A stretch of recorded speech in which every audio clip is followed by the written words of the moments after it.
umaga po sa ating lahat. Oh, wait, may tama. Diba? Sir, una, why run for re-election? Go ahead, sir. Opo, well, the first term, we started a lot of reforms. We introduced a lot of changes in the city. Second term, we started to institutionalize. Third term, ito na siguro yung masasabi nating exciting part. So we're really looking forward to the next 3 years. Tuloy-tuloy lang sa trabaho. Kung pwede lang, dire-diretso lang yung trabaho, no? Pero syempre, napaka-importante nitong ginagawa natin every 3 years. Key programs mo if re-elected. Yes, alam na ng tao yun. Alam na ng mga pasigeno yun. Alam naman nila yung mga ginagawa natin, mga prioridad natin. Sir, you expressed concern over the involvement of a construction company in Miro Systems. They pulled out already. Are you already happy with that development or are you still worried of something else? Alam niyo po, ang hindi ko talaga maunawaan kung paano maiisip ng isang tao, ng isang grupo, na okay lang na party ka sa isang kontrata ng COMELEC at tatakbo ka rin sa eleksyon na yun. Hindi ko talaga maunawaan kung paano naiisip ng ibang tao na okay lang yun. It is not okay. It is not just about Pasig, but it is about the integrity of our national and local elections. Ngayon, kung mag-pull out sila na hindi ko naman alam yung detalye nun, we should still be careful. We should still be cautious. We should still be alert. Kasi kasama sila mula umpisa eh. Kasama sila mula umpisa. Kaya kailangan bantayan natin ng maigit. Sir, you mentioned na may tax violations kaso sa DPWH. Can you give us more details about those things? Ang totoo po kasi niyan, ngayon kasi sinusubukan nilang baliktarin yung kwento. Pero ang totoo po kasi, nag-umpisa yung mga investigasyon ng nasyonal at ng lokal sa kanila. Wala naman, pare-pareho tayong walang ideya na papasok sila sa politika. Ngayon, di ba, sinasabi nila, and siguro, makukuha nyo naman yung exact quote nung sinabi nung lalaki, si Mr. Curly, yung asawa nung nagbabalak na tumakbong mayor. Narinig nyo naman po yung sinasabi niya, na kaya daw sila na, quote, napilitan tumakbo dahil daw sa akin. Anong klaseng intensyon, anong klaseng motibasyon yun para pumasok sa politika? Ito ang mensahe natin sa kanila. Yung pagpasok sa politika, hindi yan pwedeng excuse o hindi yan pwedeng shield para ipagpatuloy yung paglabag sa batas. Sumali sila sa politika o hindi, I will do my job. And part of my job is to make sure that the correct taxes are paid to the city. Part of my job is to make sure that the building code is enforced, lalo na pag ganyan kalaki yung mga structures na pinapatayo. So, hindi ito personalan. Wala pong personalan ito. In fact, again, I have to emphasize, una, yung investigasyon sa kanila bago yung pagpasok nila sa politika. And I think his quotes, even yesterday, his quotes will confirm that what I am saying is true. Sabi nila sir, hindi daw sila connected sa St. Timothy. Yung sinasabi nila hindi sila connected sa St. Timothy ay malinaw na kasinungalingan. We have overwhelming evidence that connects them. Their office address is the same. Pwede ko ipakita sa inyo. Ang office address ng St. Timothy ay St. Gerard Construction Building. Yun yung nasa business permit nila. Sa business permit nila, may picture ng St. Gerard. Ito po, yung presidente po nila. I love you, Mayor! We acquired a copy of their... I love you too, pero quiet muna tayo. We acquired a copy just this July of their GIS with the Securities and Exchange Commission, with SEC.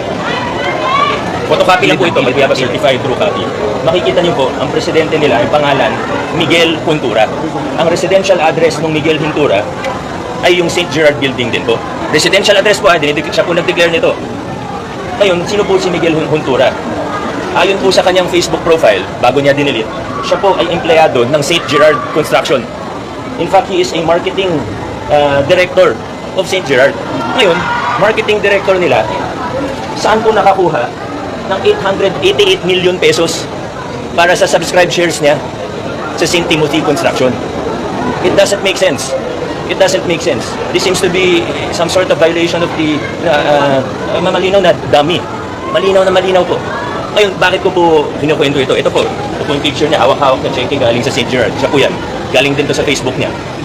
Holding a price of 300,000 pesos sa galing yata isang Christmas party or pa-contest nila. So, malinaw na malinaw po yung ebidensya. Malinaw na malinaw po. Yan ang recent, siya yung presidente ng St. Timothy. Ito po, copy ng GIS. Any of you can request from SEC. Public document po ito. Sir, Devil's Advocate, isn't this moot and academic already given that St. Timothy withdrew already?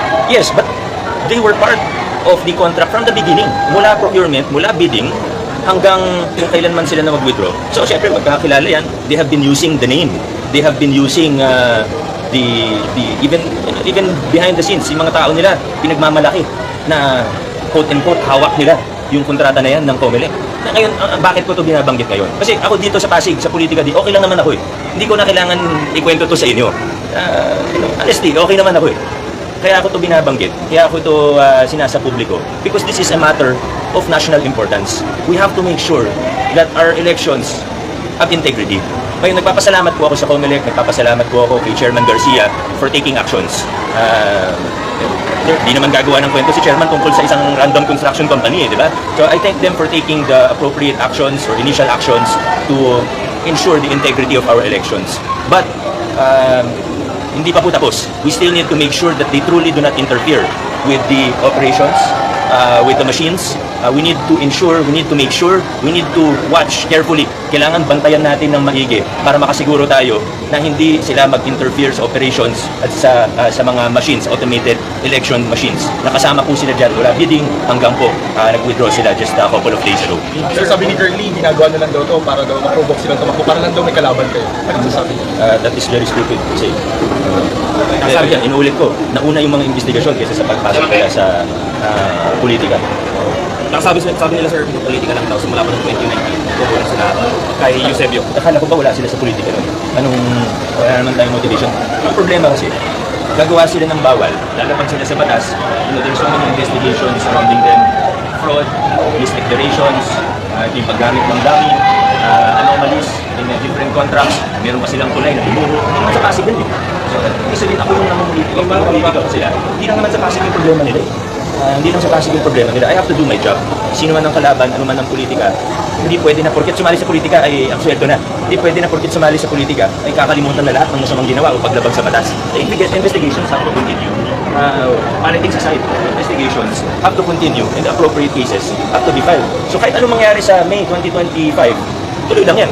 Sir, how many cases has the city administration filed against them?